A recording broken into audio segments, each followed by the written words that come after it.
പക്ഷപാതമില്ലാത്തവനാണ് കണ്ണൻ എന്നൊക്കെ ചില ഗോപികമാർ പറയും. കണ്ണന് നല്ല പക്ഷപാതമുണ്ട്. അവനിഷ്ടമുള്ളവരോട് പ്രത്യേക സ്നേഹ. അവർക്ക് എന്തും കൊടുക്കും. ഈ നിപ്പ് കണ്ടോ, ഏതോ ഗോപികക്കുട്ടിക്ക് കൊടുക്കാൻ താമരപ്പൂ പറിച്ചു പിടിച്ചിട്ടുണ്ട്.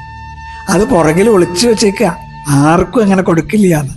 ആ കള്ളച്ചിരി കണ്ടോ, ആ മുഖത്തേക്കൊന്ന് നോക്കൂ. ആരാണോ ആ ഗോപിക? ഭാഗ്യം ചെയ്ത ആ ഗോപികയാവാൻ ചിലപ്പോൾ നമുക്കും പറ്റിയേക്കാം.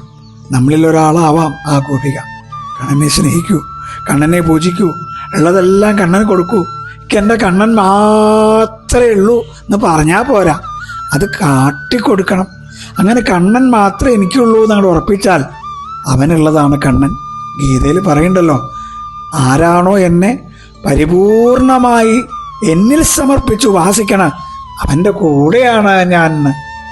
ആ താമരപ്പൂവ് എനിക്ക് വേണ്ടിയാവണേ എന്ന് പ്രാർത്ഥിക്കൂ, നമസ്കരിക്കൂ, അവനെല്ലാം സമർപ്പിക്കൂ. ആ താമരപ്പൂക്കൾ നിങ്ങൾക്കുള്ളതാവട്ടെ. കൃഷ്ണ ഗുരുവായൂരപ്പ.